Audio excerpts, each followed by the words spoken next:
ఎంతసేపు గత ప్రభుత్వ బకాయిలని మా మీద బుద్ధి చల్లే ప్రయత్నమే చేస్తూ ఉన్నారు అధ్యక్ష. మా రిక్వెస్ట్ ఏంటంటే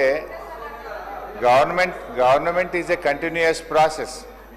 2014-15లో బీఆర్ఎస్ ప్రభుత్వం వచ్చినాడు.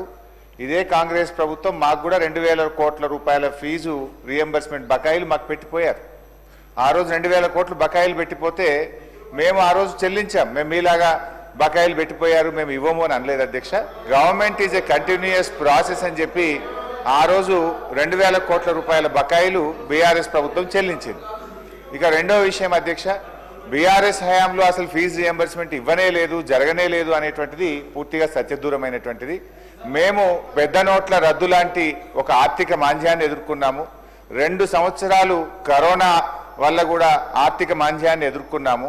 అయినప్పటికీ కూడా ఏ సంవత్సరం కూడా 2000 కోట్లకు తగ్గకుండా 9.5 సంవత్సరాల్లో 20,000 కోట్ల రూపాయలు ఫీజు రియంబర్స్మెంట్ బీఆర్ఎస్ హయాంలో చెల్లించాము. సో మా రిక్వెస్ట్ వల్ల కూడా ఇవాళ కాలేజీలు, డిగ్రీ కాలేజీలు, జూనియర్ కాలేజీలు ఇప్పటికే రాష్ట్ర వ్యాప్తంగా మూతపడ్డాయి అధ్యక్ష. సగానికి సగం మూతపడ్డాయి అధ్యక్ష. వాళ్ళకి ఏమవుతుందంటే అధ్యక్ష, కరెంట్ బిల్ కట్టకపోతే కట్ అయిపోతుంది, మున్సిపల్ ట్యాక్స్ కట్టకపోతే కట్ అయిపోతుంది, వాటర్ బిల్లు కట్టాల్సిందే, ఉద్యోగులకు జీతాలు ఇవ్వాల్సిందే. ఇప్పుడు 2 ఏళ్ళు 15 నెలలు 2 ఏళ్ళు ఒక్కసారి వరుసగా బిల్లులు రాకపోతే అధ్యక్ష కాలేజీలన్నీ కూడా ఆగమైపోయేటువంటి పరిస్థితి ఉంది. ఫైనల్ ఇయర్ స్టూడెంట్స్కు సర్టిఫికెట్లు రాక పిల్లల విద్యా సంవత్సరాన్ని కూడా కోల్పోయే పరిస్థితి ఉంది. ఇక్కడ ఒక విషయం కూడా సీతక్క గారు మా హయాం అన్నారు. యాక్చువల్లీ నేను కూడా ఫైనాన్స్ మినిస్టర్గా పనిచేసిన అధ్యక్ష. మాకేముంటుండే అంటే అధ్యక్ష, ఈ రైతు బంధు జూన్ జూలైలో ఒక 7,000 కోట్లు ఇచ్చేవాళ్ళం. నవంబర్ డిసెంబర్లో 2వ విడత రైతు బంధు 7,000 కోట్లు ఇచ్చేవాళ్ళం. ఎప్పుడైనా నేను కూడా డిసెంబర్లో మీటింగ్ పెట్టి జనవరి, ఫిబ్రవరి, మార్చ్ ఈ 3 నెలల్లో ఫీజు రియంబర్స్మెంట్ ఇచ్చేవాళ్ళం. ఎందుకంటే 2 సార్లు రైతు బంధు పోయినప్పుడు ఫైనాన్స్ మీద కొంత ఒత్తిడి ఉండేది. 2వ విడత రైతు బంధు అయిపోయిన తర్వాత జనవరి, ఫిబ్రవరి, మార్చ్ నెలల్లో ఎప్పుడైనా ఫీజు రియంబర్స్మెంట్ ఇద్దాం. మీరు వచ్చారు, అప్పుడు ఎగ్జాక్ట్గా అదే టైంలో మీ గవర్నమెంట్ వచ్చింది.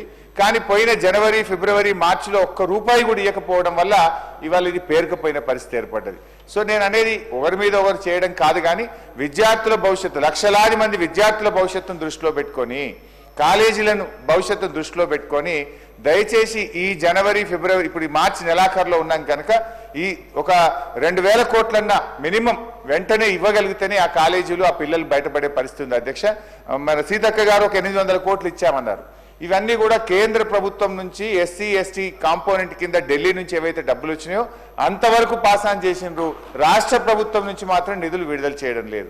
మీరు బడ్జెట్లో పెట్టారు, మొన్న బడ్జెట్లో పెట్టిందన్న ఈ మార్చ్ 31 లోపు తప్పకుండా విడుదల చేసి ఆ విద్యార్థుల భవిష్యత్తును, కాలేజీల భవిష్యత్తును కాపాడాలని మీ ద్వారా ప్రభుత్వాన్ని కోరుతున్నాను.